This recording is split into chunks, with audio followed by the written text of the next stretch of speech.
ರೈತರ ಹೋರಾಟಕ್ಕೆ ಮಾರ್ಟಳ್ಳಿ ಧರ್ಮಗುರುಗಳಿಂದ ಬೆಂಬಲ.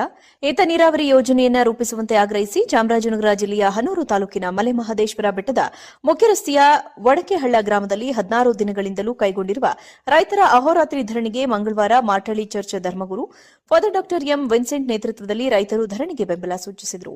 ಬೇಡಿಕೆ ಈಡೇರದ ಹಿನ್ನೆಲೆಯಲ್ಲಿ ಗ್ರಾಮದಲ್ಲಿ ನೆರೆದಿದ್ದ ರೈತರು ಸರ್ಕಾರ ಹಾಗೂ ಅಧಿಕಾರಿಗಳ ವಿರುದ್ಧ ಘೋಷಣೆ ಕೂಗಿ ಆಕ್ರೋಶ ವ್ಯಕ್ತಪಡಿಸಿದರು. ಈ ವೇಳೆ ರೈತರು ಮಾತನಾಡಿ ಏತ ನೀರಾವರಿ ಯೋಜನೆಯನ್ನು ರೂಪಿಸುವಂತೆ ಆಗ್ರಹಿಸಿ ಕೈಗೊಂಡಿರುವ ಅಹೋರಾತ್ರಿ ಧರಣಿ 16ನೇ ದಿನಕ್ಕೆ ಕಾಲಿಟ್ಟಿದೆ. ಆದರೆ ಜನಪ್ರತಿನಿಧಿಗಳು ಹಾಗೂ ಅಧಿಕಾರಿಗಳು ಬೇಡಿಕೆ ಈಡೇರಿಸದ ಹಿನ್ನೆಲೆಯಲ್ಲಿ ವಿವಿಧ ಸಂಘಟನೆಗಳು, ಮಹಿಳಾ ಒಕ್ಕೂಟ ಹಾಗೂ ಚರ್ಚ್ನ ಧರ್ಮಗುರುಗಳು ಸಹ ಧರಣಿಯಲ್ಲಿ ಭಾಗಿಯಾಗಿ ಬೆಂಬಲ ನೀಡುತ್ತಿದ್ದಾರೆ.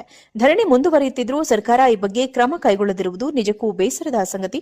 ಒಟ್ಟಿನಲ್ಲಿ ಬೇಡಿಕೆ ಈಡೇರುವವರೆಗೂ ಧರಣಿಯನ್ನು ಮುಂದುವರಿಸಲಾಗುವುದೆಂದು ಎಚ್ಚರಿಸಿದರು. ಈ ಸಂದರ್ಭದಲ್ಲಿ ಮಾರ್ಟಳ್ಳಿ ಚರ್ಚ್ ಧರ್ಮಗುರು ಫಾದರ್ ಡಾ ಎಂ ವಿನ್ಸೆಂಟ್, ಡಾ ಪ್ರಕಾಶ್, ಫಾದರ್ ಸಂತಿಯಾಗು, ಮಾರ್ಟಳ್ಳಿ ಕಾನ್ವೆಂಟಿನ ಕನ್ಯಾಸ್ತ್ರೀಯರು, ಮಾಜಿ ಸೈನಿಕರಾದ ಜೋಸೆಫ್, ನಿವೃತ್ತ ಶಿಕ್ಷಕ ಆಲ್ಬರ್ಟ್, ರೈತ ಸಂಘದ ಗ್ರಾಮ ಘಟಕದ ಅಧ್ಯಕ್ಷ ಅಭೃತರಾಜ್, ಕಾರ್ಯದರ್ಶಿ ಉರ್ದುಸ್ವಾಮಿ ಇತರರಿದ್ದರು.